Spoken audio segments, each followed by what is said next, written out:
Alright guys, today I want to talk about a common misconception I hear regarding testosterone. So when I say testosterone, to a lot of people, they just think about the muscle building and the strength building benefits of it.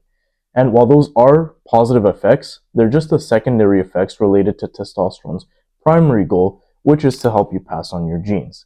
And so apart from the physical traits that it helps boost, this is done by influencing the behaviors that would help you seek status and help you show your dominance and your competence, because those are all attractive to a potential mate. The way that I can kind of simplify this concept for you regarding the behavioral side of testosterone is that testosterone makes effort feel good. Right? But the thing about testosterone is that it's an adaptive hormone. Your body doesn't just produce it for the sake of it above some certain threshold, because biologically speaking, it's expensive to maintain.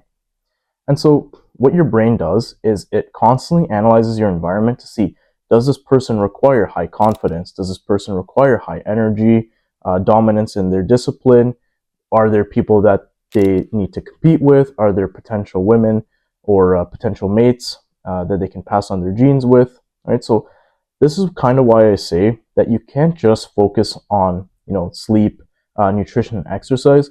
Those are very important. Don't get me wrong. Like, you need those. Those are like the foundational pieces, the foundational blocks to actually help you build that testosterone molecule, but it isn't enough.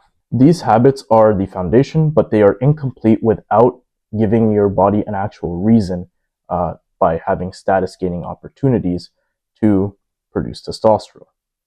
And so I want to give kind of my experience related to this. This hit me really hard during the COVID lockdowns, because this was the time when I was researching the most about health and nutrition and how to optimize my own health. So I was doing, all the habits I was told. I was sleeping the 8 to 9 hours. I was eating nutrient-rich dense foods.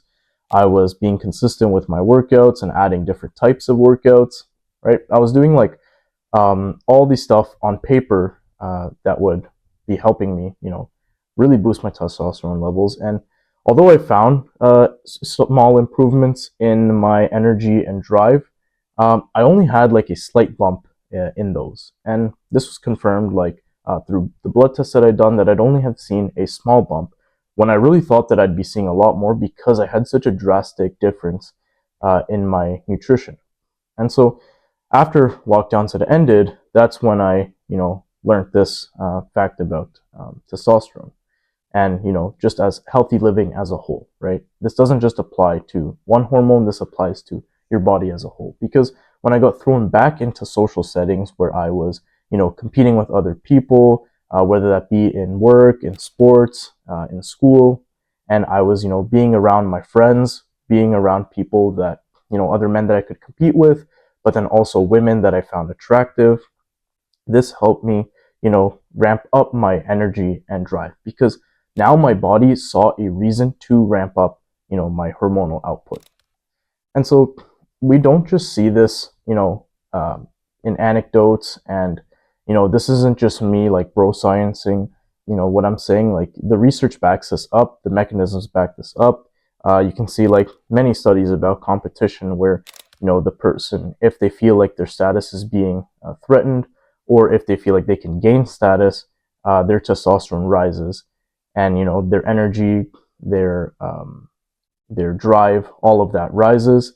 And the same goes for if somebody is surrounding themselves or is being around attractive women, because you have to think about testosterone's goal and like the body's goal as a whole, which is to help you pass on your genes, right?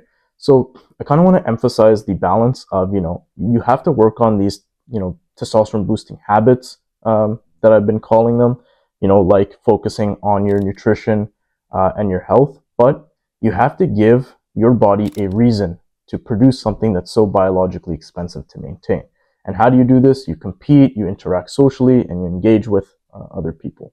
This goes both ways, right? I want you to think about it. If you're doing all this hard work on nutrition and sleeping and working out, like, you can't waste it by not being in the situations that would actually help you achieve more in life, right? And by achieve more, I mean have more status and, get closer to passing on your genes, right? So without that action, Testosterone, in a sense, is not being played to its highest potential, and you yourself are not putting yourself at your highest potential, right? It's not just for sitting at home and feeling good, it's for helping you gain status. And so, as much as you work on it, you have to let it work on you.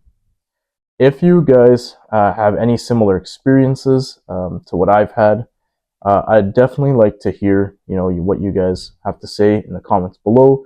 But other than that, thank you guys for listening to the video, and I'll see you next time.